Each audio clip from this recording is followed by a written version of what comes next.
오늘 이 마태복음 21장을 보면 예수님께서 어린 나귀를 타고 예루살렘에 입성하십니다. 사람들이 호산나 다윗의 자손이여 노래를 불렀어요. 그렇게 예루살렘 성전에 오신 예수님께서는 먼저 이 성전 이 마당에 있던 장사꾼들을 쫓아내시고, 그리고 거기에 있던 이 맹인과 저는 자들을 고쳐주십니다. 그랬더니 또 사람들이 난리가 나서 또 다윗의 자손이여 또 이렇게 노래를 불렀어요. 그랬더니 그 옆에 듣고 있던 바리새인들이 기분이 나빠가지고 당신이 그런 노래를 들을 만한 사람이 맞습니까? 또 시비를 걸었죠. 오늘 이 이야기를 통해서 우리는 하나님께서 우리에게 준비하시는 운명이 무엇인가? 그것은 이 실패와 패배가 예수님의 십자가를 통해 구원으로 바뀌는 승리, 역전의 승리가 되어 줄로 믿습니다. 지금은 우리 인생이 패색이 너무 짙어요. 이거 안 됩니다. 5분밖에 안 남았는데 지금 2대0 막 이런 거 있죠. 이거 지겠는데? 마음이 막 조마조마하고 막 식은땀이 나고 막 괴로움이 또 두려움이 몰려오는데, 하나님이 우리 인생에 개입하시자 우리 인생이 역전골입니다. 이런 역사가 일어나는 거죠. 오늘 예수님이 그 말씀을 주시는데, 그렇다 어린아이와 젖먹이들의 입에서 나오는 찬미를 온전케 하셨다함을 너희가 듣지 못하였느냐. 이게 무슨 말인가? 우리가 함께 살펴보면서 내 인생에 찾아올 하나님의 역전의 승리를 함께 누리고 돌아가는 귀한 시간 되시길 부탁드립니다.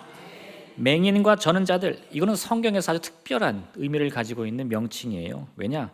원래 이 구약 율법에서도 보면 맹인과 저는 자들은 아론의 자손으로 태어났다 할지라도 이 하나님의 제사장이 될 수 없다, 이런 구절이 있어요. 여호와께서 모세에게 말씀하여 이르시되 아론에게 말하여 이르라, 누구든지 너희 자손 중 대대로 육체에 흠이 있는 자는 그 하나님의 음식을 드리러 가까이 오지 못할 것이니라. 누구든지 흠이 있는 자는 가까이 하지 못할지니 곧 맹인이나 다리 저는 자나 코가 불완전한 자나 지체가 더한 자나 발 부러진 자나 손 부러진 자나 등 굽은 자나 키 못 자란 자나 눈에 백막이 있는 자나 습진이나 버짐이 있는 자나 고안 상한 자나 제사장 아론의 자손 중에 흠이 있는 자는 나 여호와께 화제를 드리지 못할지니 그런 흠이 있은즉 나와서 그의 하나님께 음식을 드리지 못하느니라. 그래서 구약 시대에는 이런 육신의 흠을 가졌다 판명이 되면 아론의 자손이라 할지라도 이 제사장의 반열에 오르지 못했습니다. 근데 문제는 거기서 끝나지 않아요. 얼마 있다 이 다윗이 예루살렘 성을 정복하는데, 그 성을 포위하고 이제 공격을 막 하려니까 그 당시 예루살렘의 주인이었던 이 여부스 족속들, 아직 이게 이스라엘 땅이 아닙니다. 여부스가 이제 예루살렘을 대대로 정복해 살고 있었는데, 저보니까 이 유대의 군대들이 다윗을 이 위시해서 쳐들어오려고 그러는 거예요. 이 예루살렘은 지대도 엄청 높고 성벽도 엄청 견고하거든요. 그러니까 콧방귀를 끼면서 야, 네가 우리를 이기겠느냐? 맹인과 저는 자라도 너 따위는 쉽게 이길 수 있다, 이렇게 외치는 거죠. 다윗을 조롱한 거예요. 그러니까 다윗이 예루살렘 성을 정복하면서 자기 군사들에게 외칩니다. 저 맹인과 다리 저는 사람들을 다 죽여라. 그게 누구예요? 여부스 군대인 거죠. 그리고 이 사건을 통해서 이후에 맹인과 다리 저는 사람은 집에 들어오지 못한다, 이런 이스라엘 속담이 생겼다고 합니다. 그리고 이게 훗날 예수님 시대는 어떻게 되느냐? 맹인과 다리 저는 자는 성전에 출입을 못한다는 거예요.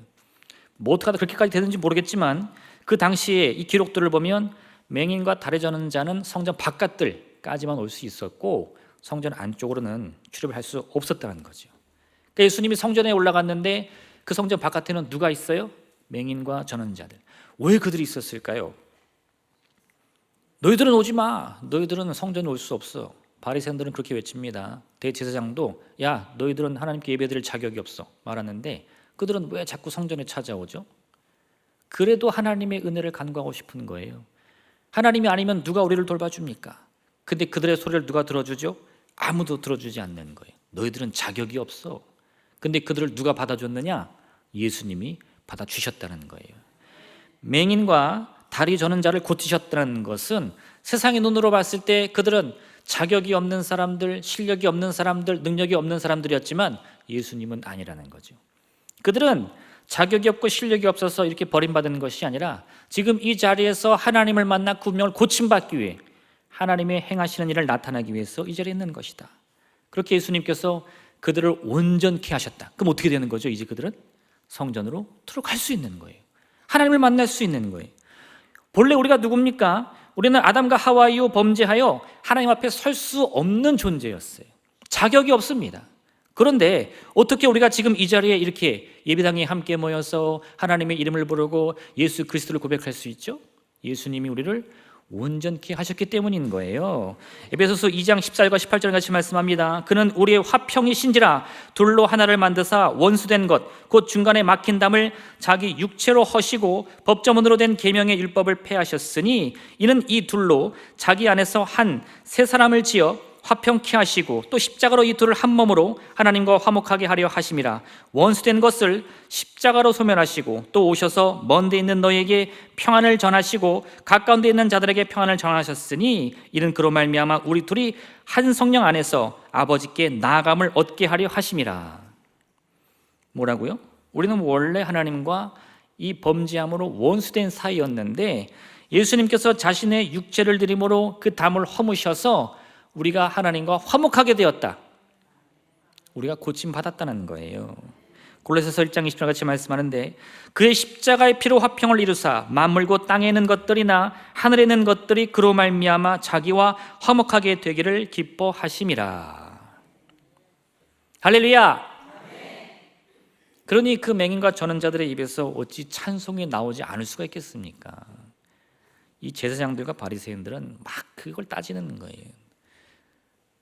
너 여기 성전에 들어올 수 있는 사람 누군 줄 알아? 예배할 수 있는 사람 누군 줄 알아? 너희는 자격이 없어. 명단이 없어. 막 그런 자격을 따지는데 그런 사람들이 찬송을 부르니까 이건 이치에 맞지 않다는 거죠.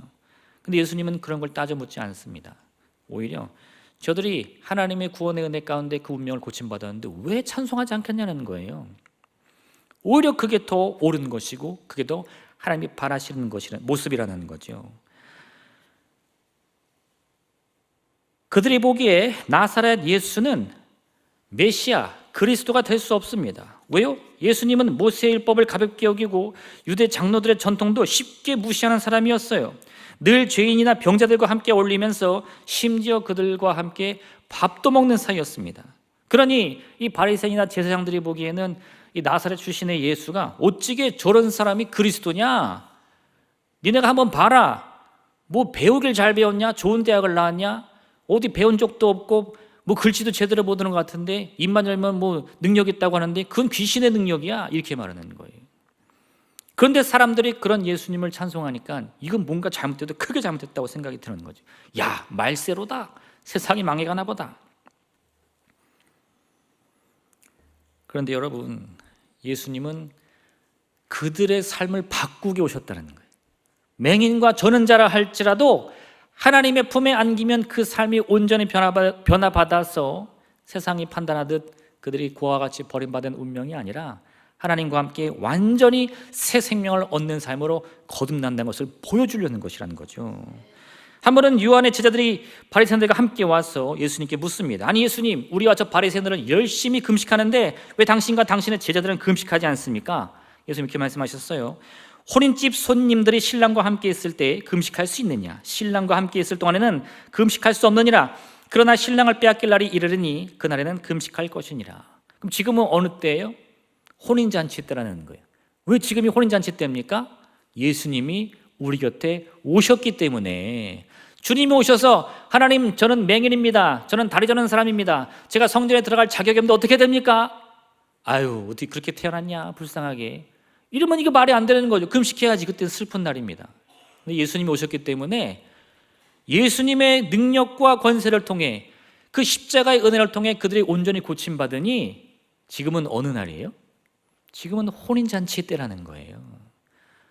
우리가 혼인잔치를 벌여 맛있는 음식을 준비했는데 혼인들이 다 초대했는데 아무도 입에 그 음식에 손을 안 대는. 아유, 배가 안 고프세요? 왜 음식 안 드세요? 아, 저 오늘 금식이에요. 그러면 그 신랑 신부 좋아하겠어요? 오늘 내 결혼식인데? 오늘은 그런 날이 아니라는 거예요. 주님이 우리 곁에 오셨습니다. 우리 운명이 변화받았기에 지금은 기뻐하며 찬송의 소리를 높일 때이지 금식하며 슬퍼할 때가 아니라는 거예요. 주의 성령이 내게 임하셨으니 이는 가난한 자에게 복음을 전하게 하시려고 내게 기름을 부으시고 나를 보내사 포로된 자에게 자유를, 눈먼 자에게 다시 보게 함을 전파하며 눌린 자를 자유롭게 하고 주의 은혜의 해를 전파하게 하려 하심이라 하였더라. 예수님이 가지고 오신 이 하늘나라, 하나님 나라의 복음은 무엇입니까? 그 복음, 좋은 소식이라는 거예요. 맹인으로 태어났느냐? 네가 앞을 보게 되리라. 네가 다리를 저는 자냐? 네 다리가 온전케 되리라. 우리가 그걸 함께 외칠 때 나사렛 예수의 이름으로, 그렇죠? 우리 문제가 해결된다는 거예요. 왜요? 지금은 주님과 함께하는 이 천국 잔치의 때이기 때문에.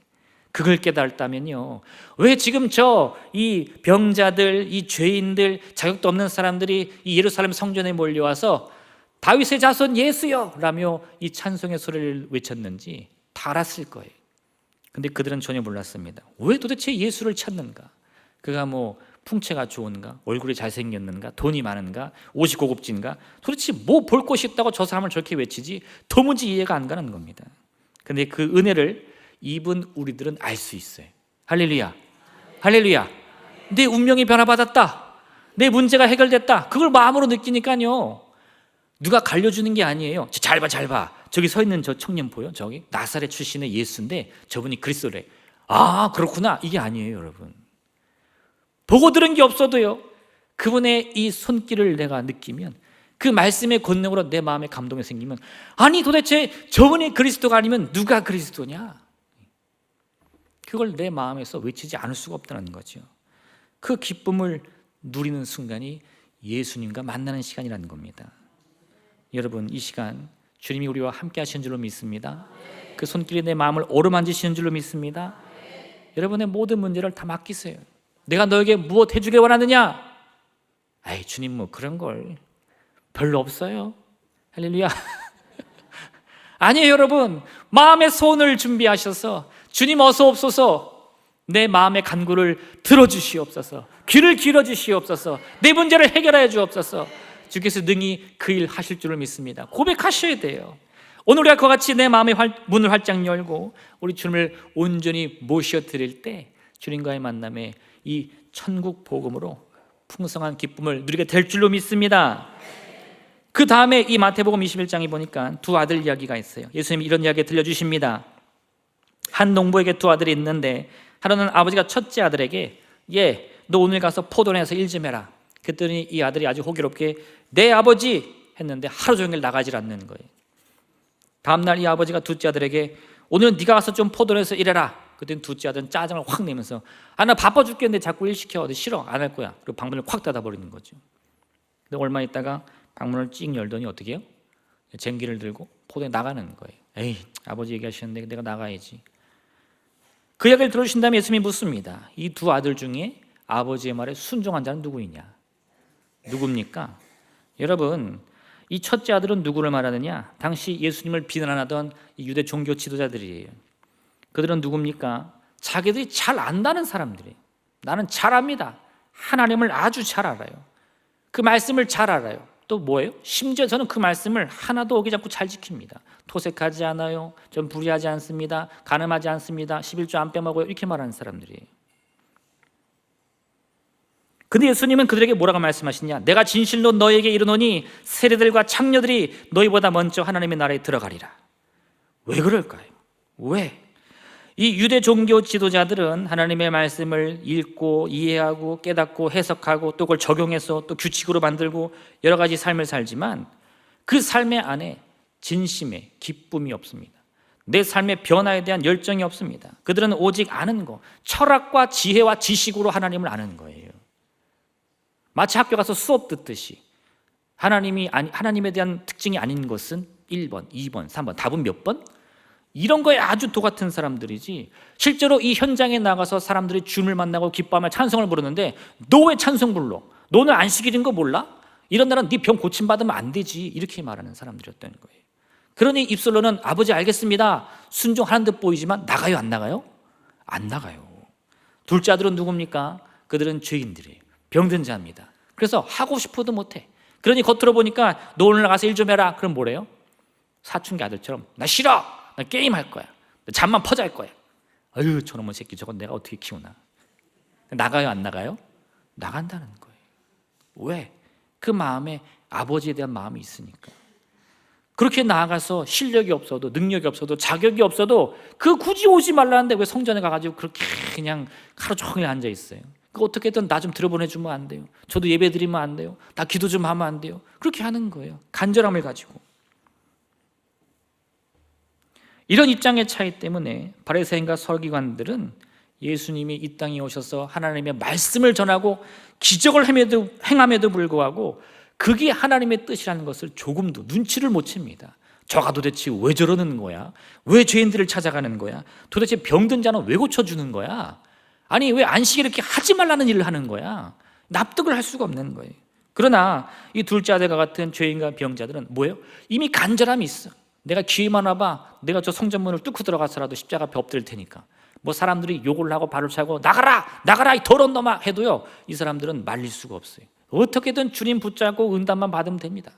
그러니 예수님이 오셔가지고 그들의 말에 귀를 기울이며 그들의 문제를 해결하자 저분이야말로 하나님의 아들 그리스도구나, 그걸 깨닫게 되는 거예요.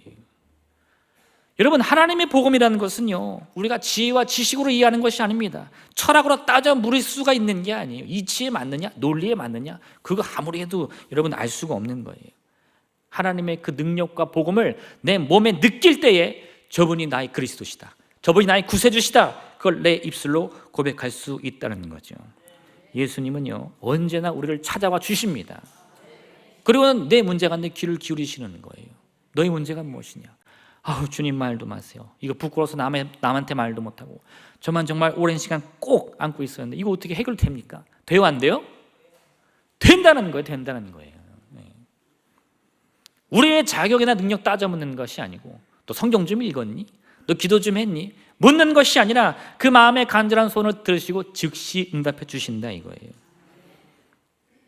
그러니 우리 구주 예수님이 아니면 누가 우리를 품어주시겠습니까?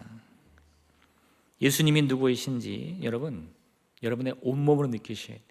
내가 지금껏 살아가면서 받은 은혜가 무엇이냐, 그걸 깨달을 때요 정말 누가 뜯어 말려도 좀 조용히 해라, 시끄럽다, 노래 불러요 안 불러요? 찬송이 나와요 안 나와요? 기도가 나와요 안 나와요? 할렐루야. 아이 그런 데서 못하죠, 부끄러워서. 아니 그러면 아직 안 되는 거예요. 터져 나와야죠 그런 마음들이.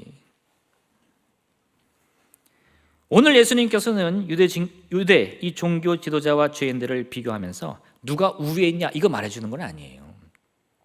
그런 건 아니고 진실로 하나님께 나아가는 그 신앙의 자세가 뭔지를 우리에게 일러주시는 겁니다. 하나님을 믿고자 하느냐, 전심으로 마음의 문을 열라는 거죠. 하나님을 직접 체험하라는 거예요. 성경은 반복해서 하나님과 우리 인간의 차이를 아주 강조하는데 이사야 55장은 이런 말씀을 합니다. 이는 내 생각이 너희의 생각과 다르며 내 길은 너희의 길과 다름이니라. 여호와의 말씀이니라. 이는 하늘이 땅보다 높음같이 내 길은 너희의 길보다 높으며 내 생각은 너희의 생각보다 높음이니라. 하나님의 그 생각이 얼마나 높은지 우리가 다 바라볼 수도 없고 이해할 수도 없고 깨달을 수도 없다는 거예요. 이거 마치 여러분들이 그 자녀들이 어렸을 때 했던 대화를 떠올려 보시면 돼요. 그 아이들에게 뭔가 이 삶의 이치를 설명하면 우리 아이들은 꼭 하나만 알면 몇 개를 알아요? 애들은 하나밖에 몰라요. 예. 그러니 그 대화가 됩니까? 그 뭐라 그래 나중에? 너도 커봐. 예, 그죠? 나중에 다 알게 돼. 지금 알아볼라. 모른다는 거예요. 우리가 하나님의 이 행하심과 그 뜻을 이해하려고 하면 마치 그 어린아이가 어른들의 세상을 바라보듯 이게 도대체 무슨 얘기야? 어떻게 일이 돌아가는 거야? 전혀 이해를 못한다는 거죠. 그러면 어떻게 해야지 그 어린아이의 눈으로 이 부모의 말을 들을 수 있을까요? 신뢰밖에 없어요. 신뢰. 설마 우리 엄마가 나한테 몸에 나쁜 거 주겠어? 그럼 믿고 먹어야죠. 할렐루야. 할렐루야. 그 믿음이 없으면 어떻게 돼? 엄마 나 먹고 죽으라고? 그 음식 못 먹어요. 마찬가지로 우리가 하나님의 뜻과 섭리를 따르고 순종할 수 있는 것은 하나님에 대한 믿음과 신뢰가 있기 때문입니다. 하나님 반드시 내게 좋은 것 주시리라, 선을 행하시리라, 그걸 믿기 때문에 지금 당장은 눈으로 보면 야 이거 내가 어떻게 살아가야 되는 거야? 이거 내가 이 음식 먹고 죽는 거 아니야? 막 냄새도 이상한 것 같고 그런 마음이 들지만 꾹 참고 그 먹을 수 있는 거예요. 아이 내 몸에 좋은 거겠지. 설마 하나님이 내게 나쁜 거 주실라나? 이러한 것들은요 우리의 지식과 지혜로는 전혀 담을 수가 없는 겁니다. 하나님은 인간의 어떤 종교적인 철학이나 문화나 전통이나 묶여있는 분이 아니에요. 이 모든 것을 다 넘어서서 마치 하늘의 높음같이 그 생각이 너무 높기 때문에, 그죠? 믿음이 아니고서는 하나님의 역사를 체험할 수 없다는 거죠. 욥은 처음에 이 고난을 당하자 막 억울했어요.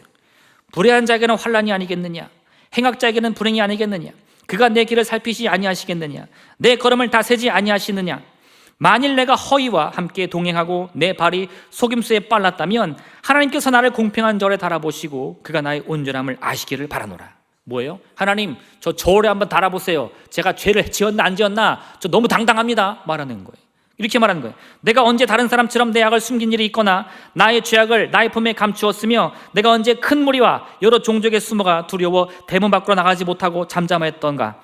누구든지 나의 변명을 들어다오. 나의 서명이 여기 있으니 전능자가 내게 대답하기를 바라노라. 나를 고발하는 자가 있다면 그에게 고소장을 쓰게 하라.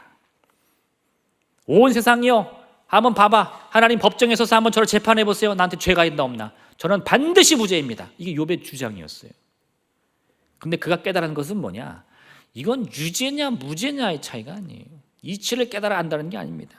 하나님이 이 욥에게 무슨 말씀 주시냐? 너는 천지를 어떻게 창조했는지 아느냐? 하늘의 새들과 이 모든 동식물들이 뭘 먹고 사는 줄 아느냐? 도무지 이해할 수 없는 말만 쭉 하시는 거예요. 그런 하나님의 말씀을 듣고 깨달은 욥의 깨달음이 뭐냐? 무지한 말로 이치를 가른 자가 누구니까? 나는 깨닫지도 못한 일을 말하였고 스스로 알 수도 없고 헤아리기도 어려운 일을 말하였나이다. 내가 말하겠사오니 주는 들으시고 내가 주께 묻겠사오니 주여 내게 알게 하옵소서. 내가 주께 대하여 귀로 듣기만 하였사오나 이제는 눈으로 주를 배움나니 그러므로 내가 스스로 거두어드리고 티끌과 재 가운데서 회개하나이다. 왜 그런 논리로 하나님께 들이댔어요? 그때는 귀로만 들었다는 거예요. 논리로 따지고 지식과 지혜로 따지고 그러다 보니까 내가 하나님을 온전히 몰랐다는 거죠. 그 하나님을 온전히 경험하고 온 마음으로 느끼니까 야, 이거 내가 하나님 앞에 입을 놀릴 게 아니구나. 주여 나를 용서하여 주옵소서. 욥의 잘못이 무엇입니까? 누구보다 정직하고 성실한 삶을 살지 못했다는 게 아니에요. 욥은 그 인간의 삶으로 봤을 때는 하나님이 그를 의롭다 말하실 정도로 아주 올바른 삶을 살았다는 거예요. 그런데 그런 삶을 산다고 해서 하나님 앞에 나 얼마나 정의로운 줄 아세요? 따를 수 있다는 것은 큰 착각에 불과하다는 거예요. 우리 중 누가 스스로를 의롭게 할 수 있습니까? 누가 하나님 앞에 당당히 설 수 있습니까? 아무도 없어요. 다 죄인입니다. 그런데 그 사실을 알지 못했다는 게 잘못이라는 거예요.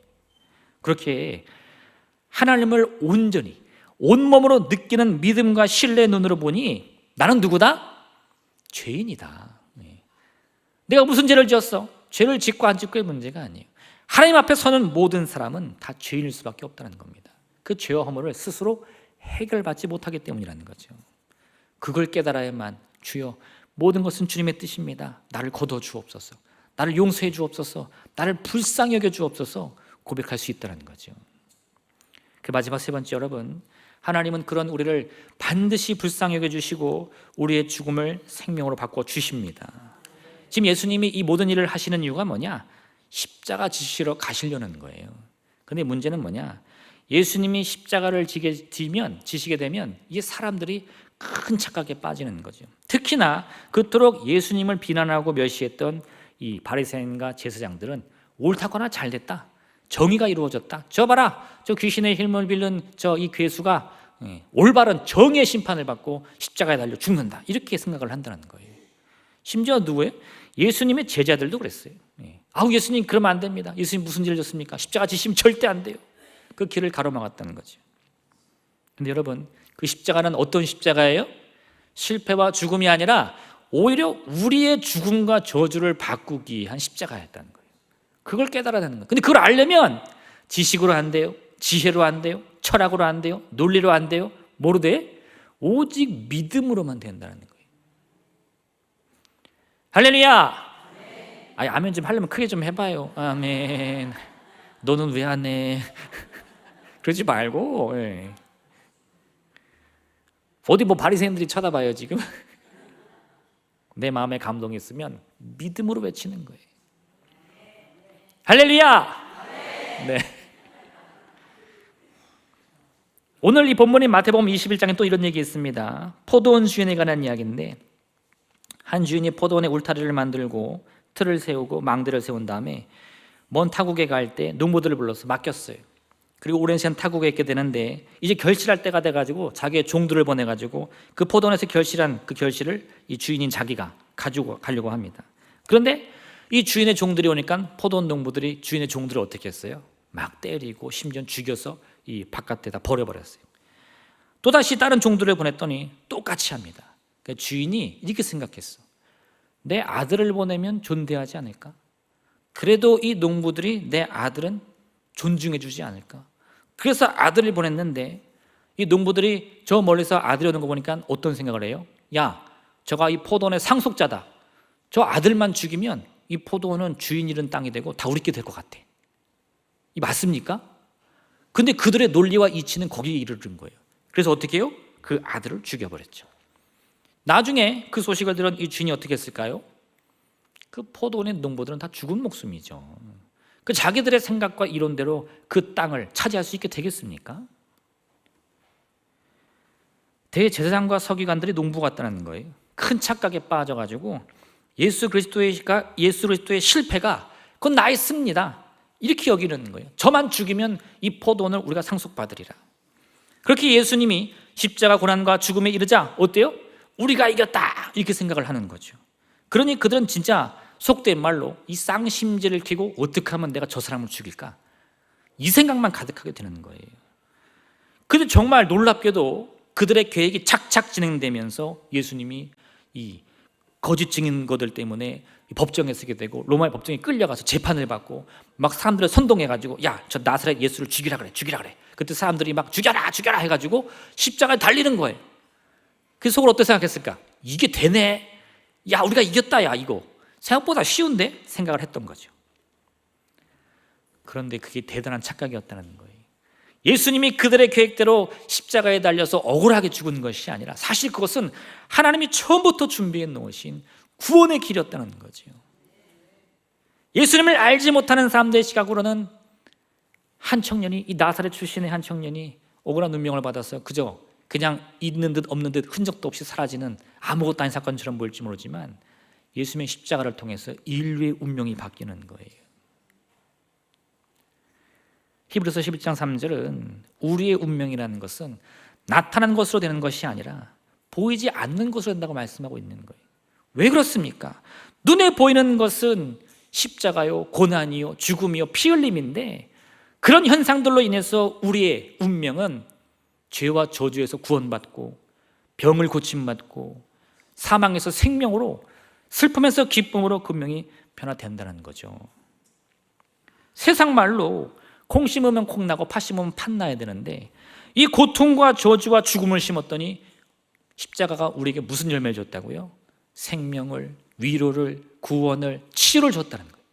그리고 그걸 누가 믿습니까? 그렇게 말하면 야, 들어봐.